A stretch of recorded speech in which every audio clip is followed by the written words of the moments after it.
Bonjour tout le monde, bonjour les amis, bonjour la résistance. Eh oui, je reprends pas encore la caméra, parce qu'il y a des choses à dire. Je vais rebondir à propos du short que j'ai partagé sur l'infamie du travail obligatoire économiquement, parce que ça a réagi beaucoup plus que je l'imaginais. En fait, une petite vidéo short, évidemment, c'est pratique, hein, ça fait quoi, quelques secondes, et puis voilà, c'est vite vu, ça apparaît dans les fils d'actualité d'un petit peu tout le monde, un petit peu au hasard, comme ça. Et ce qui fait qu'il y a une audience beaucoup plus large que les abonnés que j'ai actuellement. D'ailleurs, il s'est rajouté pas mal d'abonnés. J'en ai tous les jours, du coup, depuis ce short. Je pensais pas que ça allait s'envoler comme ça. Vous êtes 374 aujourd'hui, là. Et ça va, à mon avis, ça va augmenter encore. La vidéo a... Alors là, ça c'est quand même une surprise, ça fait quand même réagir. Que les gens soient d'accord ou pas d'accord, elle a quand même fait 3500 vues, 3,5K. Moi, je suis bluffé, hein. Et là, on en est à 160 j'aime. Alors, il y a deux réactions possibles. Il y a la bonne nouvelle déjà, je m'y attendais pas, franchement, que ça fasse que ça fasse réagir et parler comme ça. La bonne nouvelle, évidemment, sur 3500 vues, c'est déjà énorme. Je pense que les gens derrière leur smartphone ou leurs ordinateurs réagissent de manière totalement différente, ou sont, circonspects, on va dire, interrogatifs, étonnés. Euh, Déjà, 159 j'aime, et peut-être ceux qui oublient de liker, moi je trouve que déjà c'est une bonne base. Ça paraît peu, mais ça montre qu'il y a quelque chose. J'ai posté ce short-là pour une base de réflexion, pour un début de réflexion. Euh, alors j'ai plein de choses à dire. Euh, Parce qu'il est une évidence. Moi j'entends des trucs à droite à gauche, des gens ont envie de démissionner de leur travail. Il y en a certains qui sont tellement mal à l'aise sur leur poste de travail, dans leur entreprise, ça va tellement mal, qu'ils sont harcelés, il y a tout un tas de pressions quelconques qui mettent fin à leur jour, des fois sur leur poste de travail avec une petite lettre. C'est dramatique, évidemment. Et tout ce qu'on ne sait pas. Les médias vous en parleront jamais de ça, bien entendu. On entend de plus en plus de gens, en fait, qui en ont marre de leur boulot, et peut-être du boulot en général. C'est peut-être pas la question de changer de poste, c'est-à-dire sortir d'un enfer pour aller dans un autre, mais de consacrer toute sa vie à quelque chose qui nous apporte rien, en fait, parce que de toute manière, tout nous est repris aussitôt. Ça, faut le savoir. Le peu qu'on le gagne, les trois quarts repartent pour la matrice, pour le système. Donc en fait, ce qui fait que rien ne nous appartient, et pourtant on a sué sang et eau pour ça, on s'est détruit la santé pour ça. Et ça commence à faire réfléchir pas mal de gens. Les gens commencent à se poser la question, toutes ces années de travail pour si peu, et quand ils arrivent à la retraite et qu'ils voient le calcul du montant de leur retraite pour le nombre d'années qu'ils ont travaillé, ils sont écœurés. Ils tombent des nues. Et donc, ils prenaient pourtant le travail obligatoire pour une vertu. Ils, eh ben, ils ont reçu la note finale, et c'était pas du tout à la hauteur de leurs attentes. Qu'est-ce qu'ils s'imaginaient? Qu'est-ce qu'ils s'imaginaient? Alors ça commence à faire réfléchir beaucoup plus de gens. C'est-à-dire que maintenant, on va rentrer dans une ère, je peux vous le dire, où n'importe quel travail, n'importe quel boulot, dans n'importe quel secteur, et je dis bien dans n'importe quel secteur, sera de plus en plus dur, il y aura de plus en plus de pression, il y aura de plus en plus de dépression et de drame. Et les salaires n'iront pas en augmentant, bien au contraire, mais en diminuant, voire même à la portion congrue. Parce que de toute manière, ils ont l'intention de remplacer les gens quand ils en auront plus besoin par l'intelligence artificielle. Donc, je dirais aux gens, à quoi bon?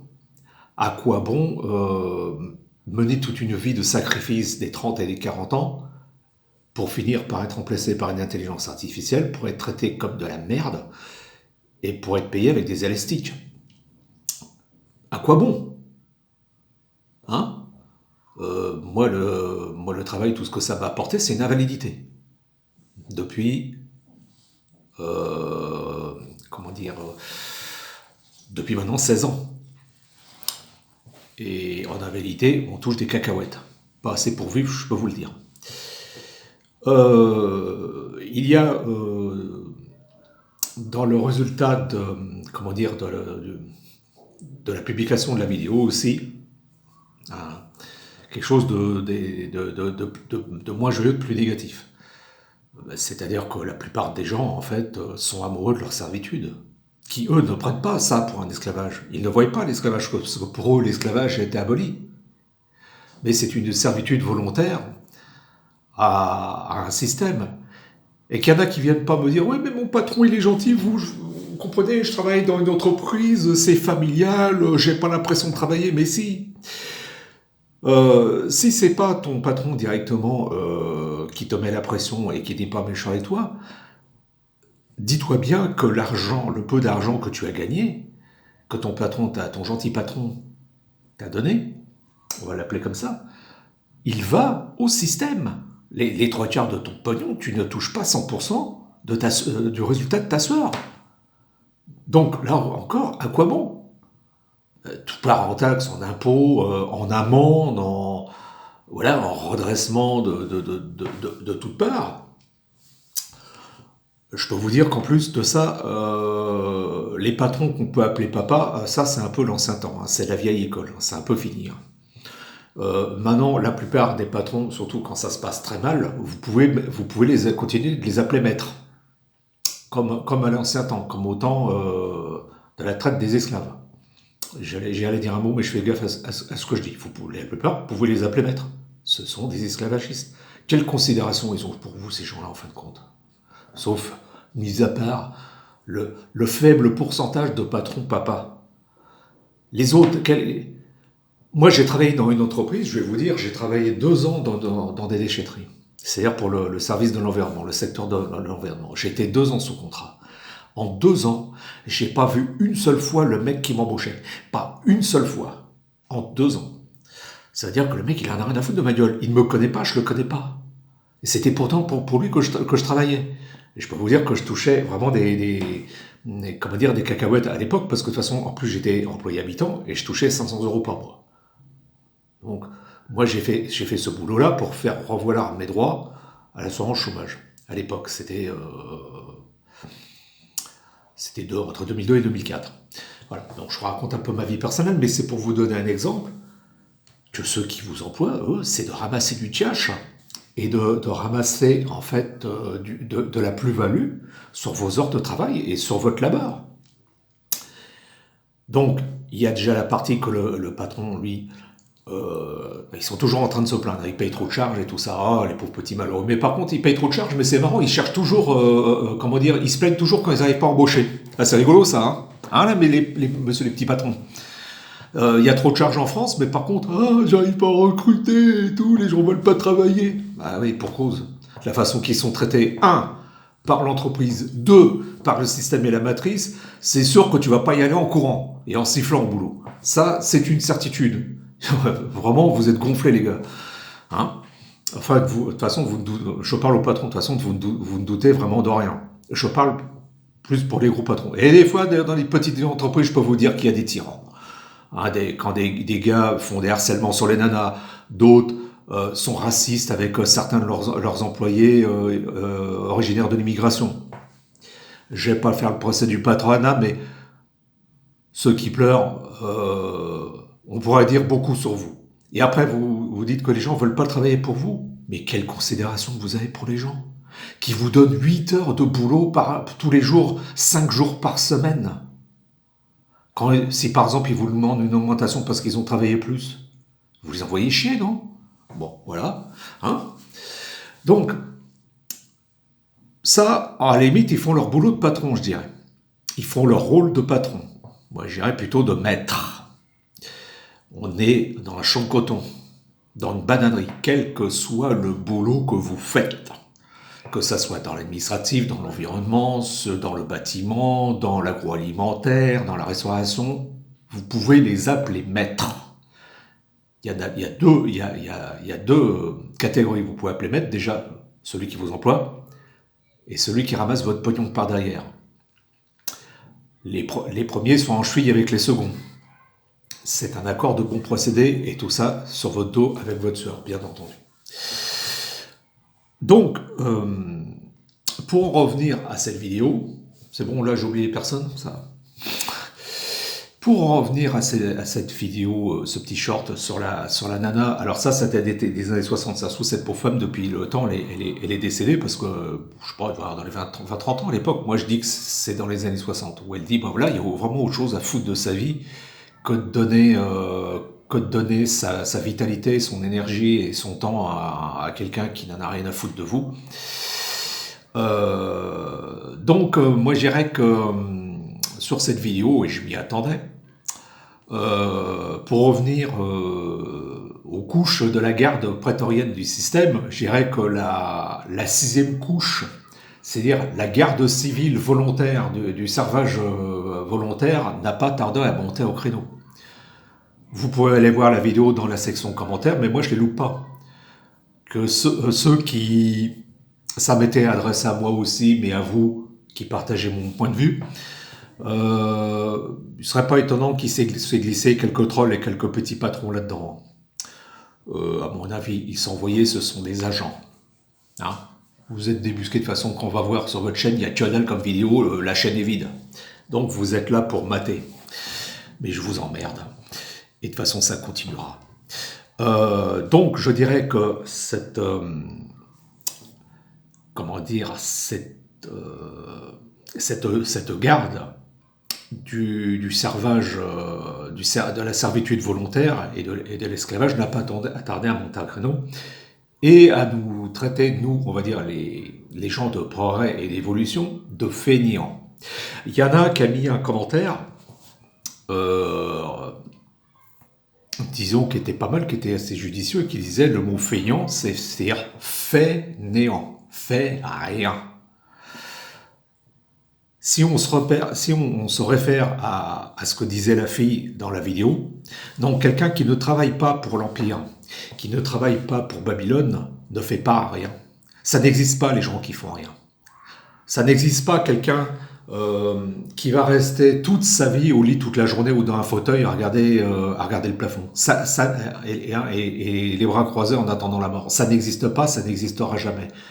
Parce que ça vous fait chier, vous vous emmerdez. Vous êtes obligé de faire quelque chose. C'est dans le fonctionnement de l'être humain qui veut se rendre utile. Mais pas n'importe quoi. Et pas pour n'importe qui, surtout. Et pas pour n'importe quelles conditions. Et se soumettre et comment dire, faire l'esclave pour n'importe qui, pour n'importe quoi, sous le chantage, la menace et la coercition. De crever de faim. Hein, ou d'être jeté de son logement. Non. Ne plus travailler pour l'Empire et pour aller chercher un salaire, ne plus lustrer les cuivres de Babylone, ça veut dire faire autre chose de sa vie. Vous voyez, la fille, elle disait, je fais de la peinture, j'écoute de la musique, je peux en faire aussi, je fais ci, je fais ça, voilà, etc., etc. Il y a des millions et des millions de choses à faire quand vous ne servez plus l'Empire. Quand vous ne servez plus Babylone. Mais alors des tas de choses. D'abord, vous baladez dans la nature pour la santé, pour respirer les huiles essentielles des arbres et leur chlorophylle. Et d'une. Allez au bord de la mer si vous êtes au bord de la mer pour respirer les embruns. Pour votre santé, déjà, ce que vous ne pouvez pas faire dans une usine, déjà. Une usine, vous respirez que des produits chimiques. Voilà. Pour ça qu'il y en a qui n'arrivent jamais à la retraite. D'ailleurs, comme disait Coluche, si on a inventé la médecine du travail, c'est pas pour rien. Ça veut dire que le travail, en fait, est une maladie. Et oui. La preuve, c'est que je suis tombé en invalidité, et puis je suis pas le seul. Il y a des millions de personnes qui sont en invalidité en France. Eh oui, parce que le boulot les a défoncés, a détruit la santé. Vous ne tomberez jamais en invalidité en allant respirer les huiles essentielles d'un arbre. Jamais. Ça n'arrivera pas. Au contraire, lui, il va vous booster d'énergie. En plus, si vous marchez pieds nus sur le sol et tout ça, la terre est chargée en ions et tout ça, alors là, bye bye les cancers, les inflammations et tout ça. Que le boulot, plutôt... Combien n'ont jamais vu l'âge à la retraite, surtout dans le bâtiment et dans le gros œuvre et dans les BTP. Hein. Ça, vous avez vu ce qu'ils font à ramasser de la poussière dans le nez toute la journée. C'est rare qu'on voit jusqu'à 100 ans quand on fait des boulots comme ça. Hein. Et puis de toute manière, il y a tout un tas de boulots qui prennent la tête, qui vous usent prématurément. Donc pour revenir à cette garde civile farouche gardienne de l'Empire et de la servitude volontaire et de l'esclavage amélioré, c'est quelque part, on mène un combat contre l'idéologie de votre monde à vous, parce que vous protégez un système, vous protégez l'involution de ce monde que vous espérez éternel. Vous prenez le travail, le servage comme vertu pour gagner soi-disant un maximum d'argent et tout ça. Sachez qu'on a, entre ceux qui ont aimé la vidéo par exemple, beaucoup d'autres, et moi et vous, nous n'avons pas la même conception de l'existence et de la vie, et les mêmes valeurs surtout. Vous voyez, alors, je vous le dis, traitez-nous de feignants, traitez-moi de feignant, allez-y sur le vide. Je vous emmerde. C'est clair? Voilà, je le dis calmement. De toute façon, ça ne m'atteint pas. Vous êtes... c'est pas une opinion, vous êtes dans la régression volontaire, c'est-à-dire que vous voulez faire régresser, vous voulez continuer de maintenir l'humanité dans la régression et dans l'immobilisme. Et surtout que les gens ne réfléchissent jamais, mais qu'ils soient toujours à leur labeur. Christine Lagarde l'avait dit il y a quelques années. Je ne sais plus ce qu'elle fait, elle était présidente du FMI. Il y a peut-être une petite quinzaine d'années qu'elle a dit ça, quelque chose comme ça, ou 10, 12, 13 ans. Nous ne voulons pas des travailleurs, nous ne voulons pas de penseurs, nous voulons des travailleurs. Elle l'a dit. Donc c'est la chef des patrons et de l'économie. Donc tout est dit. Ils ne veulent pas de gens qui réfléchissent, ils ne veulent pas de gens qui pensent, ils veulent des besogneux, des hommes et des femmes de peine, pour les servir eux et les gaver de milliards. Parce que les richesses ne vont pas à ceux qui travaillent. Ce n'est pas vrai. Ils vont à ceux qui capitalisent, qui cumulent, qui engrangent. Et à leurs copains qui sont au pouvoir, leurs amis. Voilà, c'est tout. Et en fait, à toute la clique, de ce monde de ce monde, comment je pourrais dire, infernal et barbare. C'est le travail par la coercition, le chantage et la soumission et l'obligation économique. C'est de la pure barbarie. C'est une valeur anti-vie et anti-humaine et anti-développement, anti-créativité.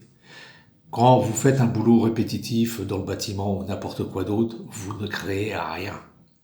C'est toujours les mêmes gestes, c'est toujours... vous revenez toujours un peu au boulot pour à peu près faire, grosso modo, à peu près faire la même chose. Même si c'est pas l'usine, ça peut être l'administratif et tout ça. Ce n'est pas de la création. C'est un système à faire tourner du cash. Et évidemment, bien entendu, toujours pas les mêmes, parce que c'est les autres qui ramassent un maximum. C'est-à-dire, par exemple, moi j'avais vu un article, par exemple, si vous travaillez 3 heures à fabriquer quelque chose, par exemple en usine, l'entreprise qui va vendre ce produit-là au client le facture 8 au client. C'est-à-dire que non seulement le client, lui, il a l'argent pour payer, mais le salarié s'est fait voler de 5 heures. Comprenez ? C'est exactement ce qui se passe. Si vous avez fini votre truc en 3 heures et que normalement vous pourriez partir du boulot et rentrer chez vous, on vous force à rester 8 heures pour fabriquer d'autres produits. Et pour un seul produit que, par exemple, je sais pas, vous avez mis 2 heures, 3 heures, il est facturé 8 au client. Vous voyez un petit peu le truc. Et ça, je parle de l'usine parce que moi, j'y ai bossé. Mais c'est un peu partout pareil. Le système capitaliste fonctionne de la même façon partout. Vous croyez que les gens qui vous demandent de bosser, de vous lever à 7 heures du matin pour aller bosser, ils travaillent, eux? La plupart. Ils regardent des chiffres sur un ordinateur, des courbes monter et descendre. La plupart. Les plus riches ne travaillent pas. Comme disait Coluche, si le travail était une bonne chose, les riches le garderaient pour eux. Réfléchissez un petit peu pourquoi ces gens-là ne travaillent pas et font bosser les autres. Parce que si le travail était agréable et qu'il n'était pas pénible, ils le garderaient pour eux et on n'en aurait pas. C'est aussi simple que ça. Et pour forcer les gens à aller travailler, que ça leur plaise ou non, il y a mieux que ce qui existait avant, où vous alliez travailler avec un fusil, vous êtes obligé de travailler 15 heures par jour avec un fusil dans le dos et des chaînes aux pieds. Celui qui a essayé de se barrer, tout de suite il était exécuté sur place, hein, il faisait pas un pas qu'il était déjà mort, bien entendu. Hein. Alors, il avait le gîte, le couvert et le blanchissage. Hein, il avait la bouffe, il avait une bicoque toute pourrie. Il était considéré comme même pas un humain. Hein, c'est limite, il vivait dans un poulailler, le gars. Hein. La différence, c'est que en fait, l'esclavage de l'époque, ils l'ont pas aboli. Ils l'ont amélioré. Ils l'ont étendu. Alors, c'était pas juste aux Africains cette fois-ci. Ils l'ont étendu à toute la population humaine, à 8 milliards d'êtres humains. Et ils l'ont surtout enjolivé. Ils l'ont amélioré. Il est devenu beaucoup plus subtil et beaucoup plus sournois et beaucoup plus discret. C'est-à-dire, vous n'allez plus travailler avec un fusil dans le dos. Non. Si vous voulez pas travailler, par exemple, demain, vous pouvez y aller. Mais qu'est-ce qui va se passer, d'après vous? Si déjà une journée de boulot sans aller bosser, non justifiée, de toute façon, n'importe comment, on vous supprime votre salaire pour la journée, vos 8 heures. Et si ça continue trop, si vous faites 3-4 jours, passez la porte. Et si vous ne trouvez pas de travail, si vous ne trouvez pas de maître patron pour vous donner votre soupe, vous allez à la longue risquer d'avoir de gros soucis financiers, de crever de faim, et peut-être, si les choses vont plus mal, finir à la rue. Voilà le chantage et la coercition, le forçage qui n'en a pas l'air, qui est un forçage sournois. Vous comprenez ceux qui n'ont pas encore compris? Parce que tous ceux qui, en fait, ça se trouve, visitent ma chaîne, alors il y en a des sincères, et ceux qui visitent ma chaîne, histoire de mater, histoire de jouer les petits agents de contrôle et les petits agents Smith, ils vont voir des vidéos, histoire de voir qu'est-ce que je bricole. C'est à vous que je m'adresse, aussi. Mais vous inquiétez pas, il y en aura pour tout le monde. J'ai peur de personne, j'ai pas peur. Vous voyez, si je prends la caméra, je peux très bien vous parler, vous seriez en face de moi, je vous parle en face de vous, exactement de la même façon. Moi, personne ne m'inquiète, ça sera un politique ou un chef d'entreprise, et même milliardaire ou n'importe quoi, moi, fais pas peur. Hein. Moi, je suis un homme comme lui, hein, je suis un être humain, hein. Je vais pas avoir peur de ce mec-là. Hein. Évidemment, c'est clair qu'on ne sera pas d'accord. Et puis il va se foutre de moi, ou je sais pas, où ça va mal tourner. Généralement, ces gars-là, ils n'insultent pas. En fait, ils trouvent toujours des mots humiliants et vexants. Mais moi, il y a belle lurette que ça m'atteint plus, parce que je connais leur stratagème et leur discours. Donc j'en ai rien à foutre. C'est pas moi qui m'ont déstabilisé. Au contraire, des fois, avec une certaine répartie, quand j'apporte des réponses, certains sont bien emmerdés. Sont bien emmerdés. Et oui, quelque part, ce monde-là, cette société-là, c'est une partie d'échecs. On joue une partie d'échecs avec l'ennemi. Vous avez les blancs, ils ont les noirs. Vous avancez un pion, il vous en bouffe un. Il en enfonce un, vous en bouffez un.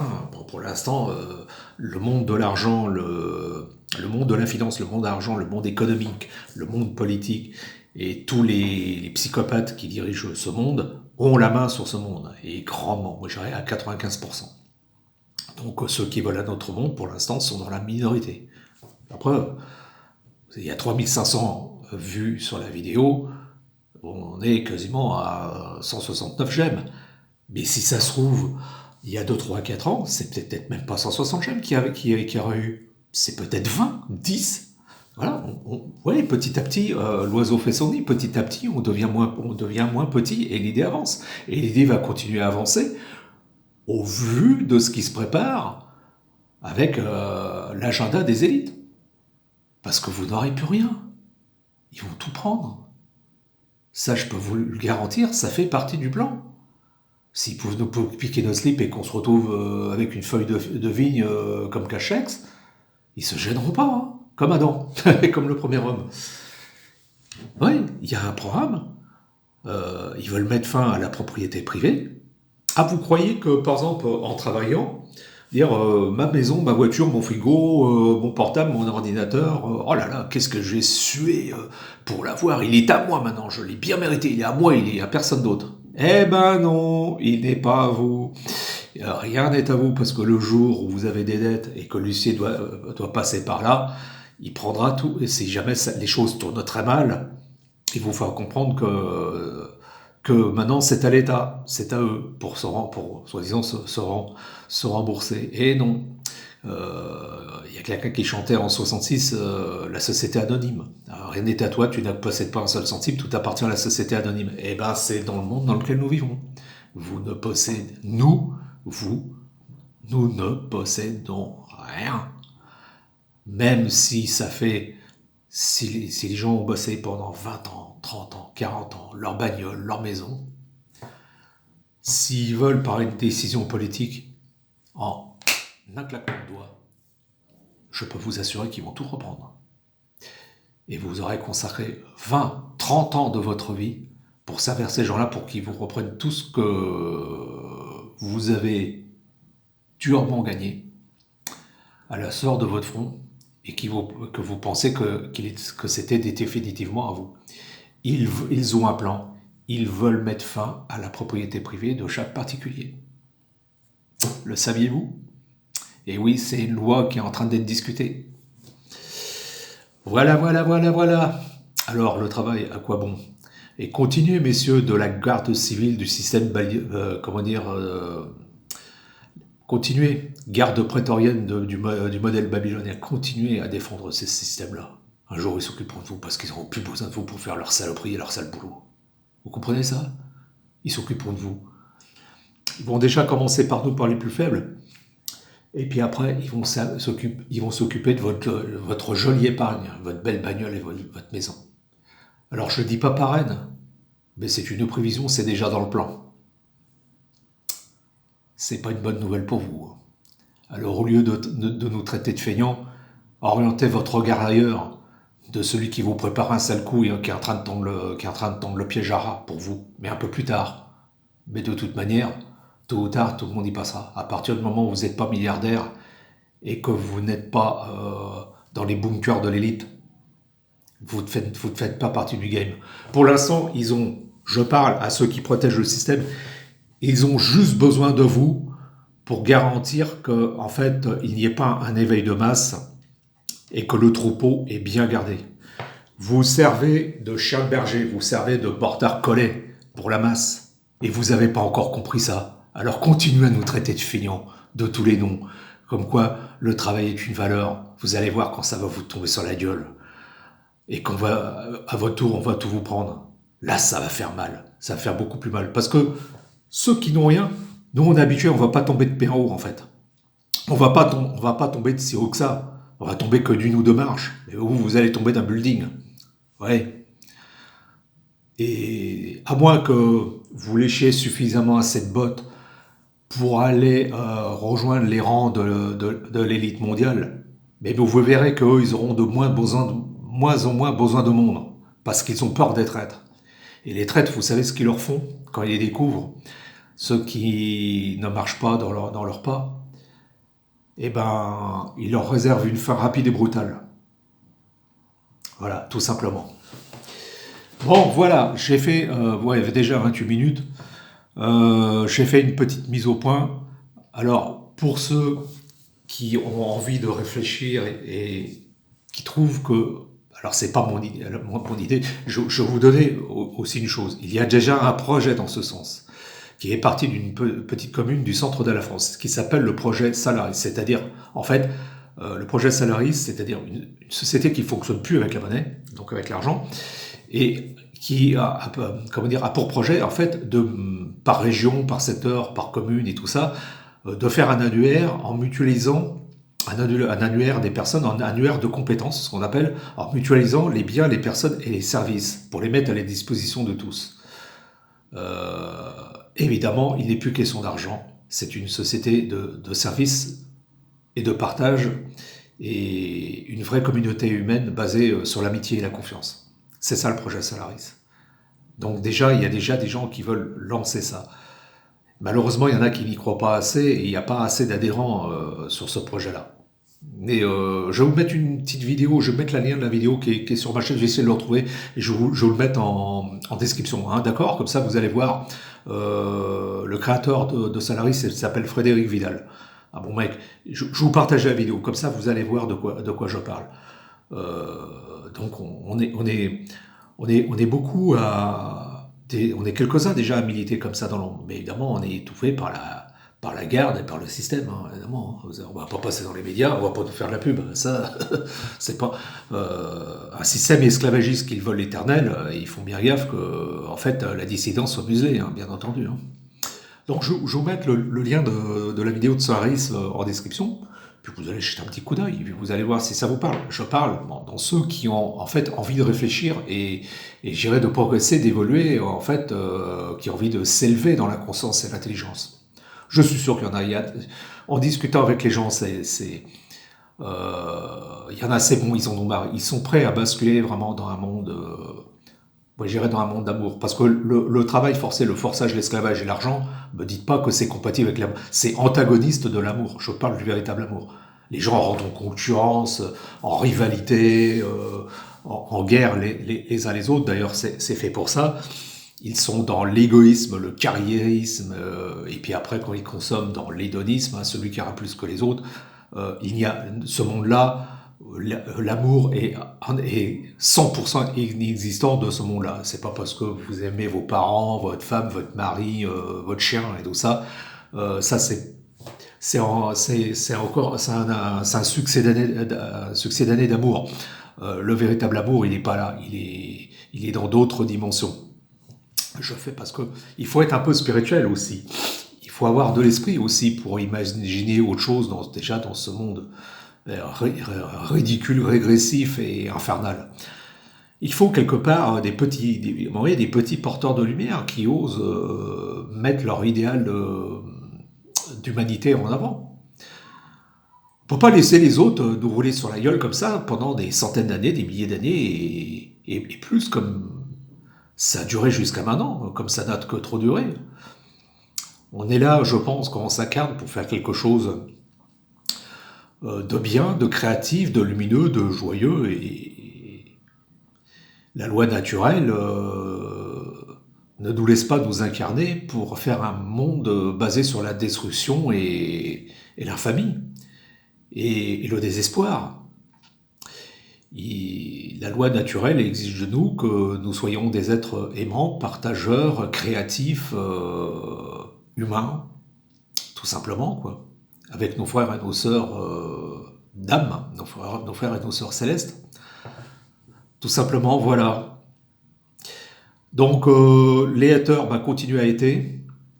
Moi, perso, ça ne me pose pas de problème. Vous renvoyez le hating déjà d'abord sur vous. Je crois que d'abord vous aimez pas beaucoup, quoi que vous en disiez, et avec votre pognon, vos costards, vos bagnoles et tout ça, c'est que déjà vous n'avez aucune considération par rapport à vous-même, mis à part de vous regarder dans la glace et vous dire ouais, je suis bien habillé, je suis beau et tout ça, d'en remettre qu'au physique, à votre pognon et votre compte en banque, c'est que dalle, c'est pas grand-chose, quoi.